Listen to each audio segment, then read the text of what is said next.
Hey, welcome back to Frank's Model Works. I'm Frank. Up next in my featured build series is this 1966 Chevy Impala SS 396. This was the first model that I added a vinyl top to. And when I was doing that, I was looking into how I would go about that. And I'd seen people do the masking tape method. I wasn't really a big fan. I remember that there was a vinyl top kit that one of the aftermarket manufacturers put out, and that was similar in that it had like an adhesive backing, and you'd stick it on. And I wanted to get away from that because I thought that using an adhesive back tape would eventually, throughout the years, probably let loose. So I then remembered that there was an article in, I don't remember if it was Scale Auto or Fine Scale Modeler, but I do remember that it had a Superbird and a Daytona, and I remember it was written by Marcos Cruz. And so I started like looking up to see, and it turns out Mr. Cruz had a YouTube channel. So I looked at his channel, and lo and behold, there was a tutorial on how to put a vinyl top on a model car. And this is wonderful.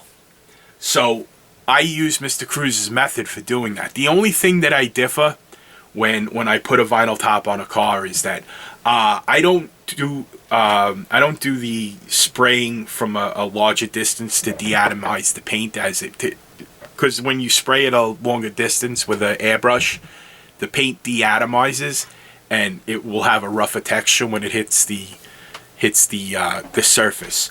I can't do that down in this basement because knowing what goes on in this place, like the further I get, the more it has a chance to like pick up an olive or a chocolate chip or a small bird, and then that gets stuck to the roof of my car.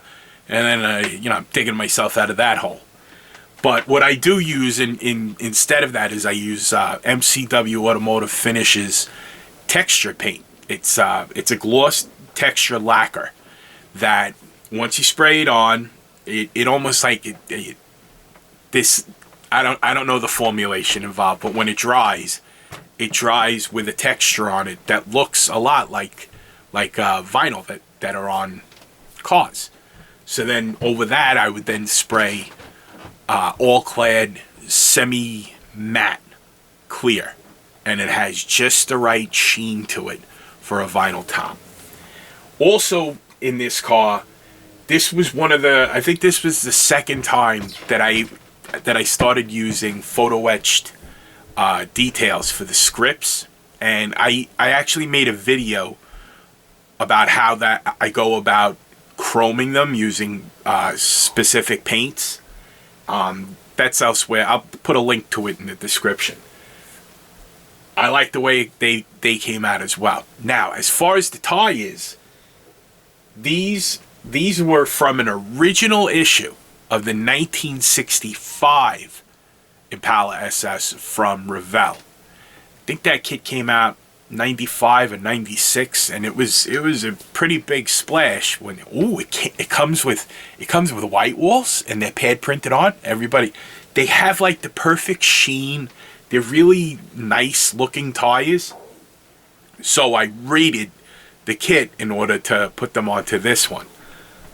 In the interim, we now have Fireball Model Works, and we can get white walls, red lines, anything we want in terms of tires. We don't have to go raiding what's now becoming really expensive kits in order to get the white walls.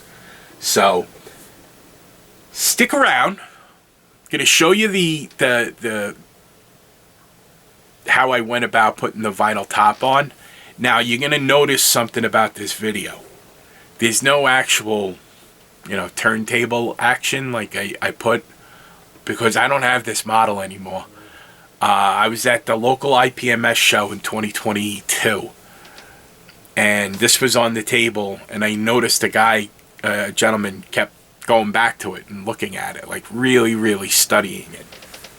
So as I was putting the models away after the show was over,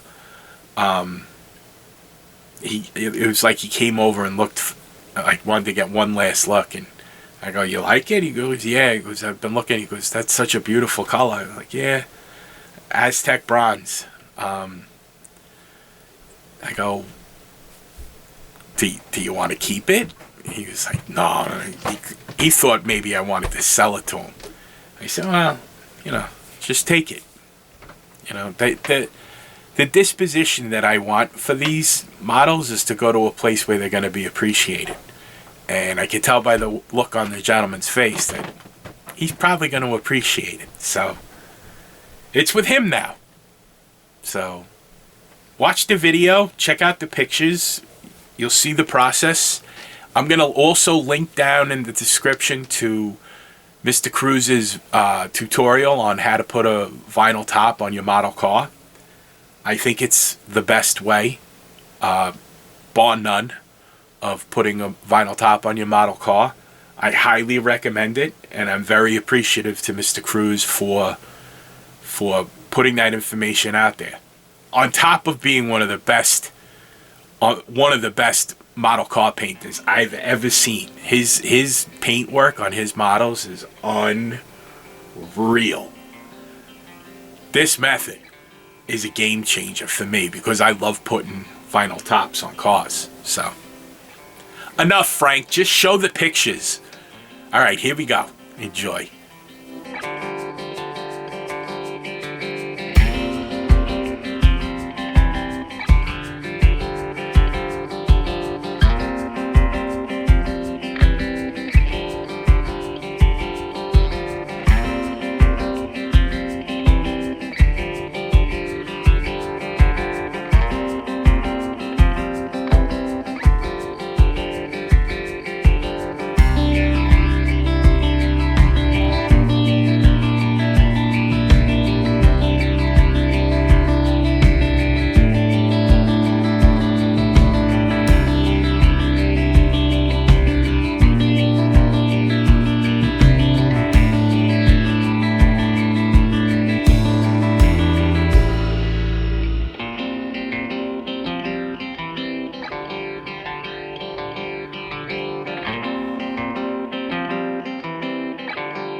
So there you have it. The Revell series of the 65 and 66 Impalas, some of their best. Some of their best work, especially of the period when they were initially produced in the 90s. The 65 came as a hardtop and a convertible, and the 66 is available as a hardtop.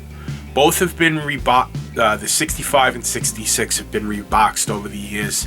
One of them, the 65, became a Foose issue, and the 66 is now most widely available as in the lowrider boxing, which is pretty cool too. The 65 convertible originally came in, remember that 90s large box? It's now, the last time I saw it, it's in the regular size box, but even that, it's starting to get pretty rare. So if you come across one at a show or a swap meet or something, you might want to grab it. They're fetching pretty decent money on eBay. But get them. They're really nice kits, and I think you'll enjoy building them. They build up into a really, really, especially the interior. The interior on those cars are very, very well detailed. The upholstery and the sidewalls of the door panels and stuff like that, really, really nice. You could spend Spend as much time as you need to detail the interior of that car, and it will pay dividends. So I hope you enjoyed this video. I'm gonna keep them coming for as long as I can, and as always, I got Frizzo's back. I appreciate your support, and until we speak again, my friends, take care of yourselves and be well.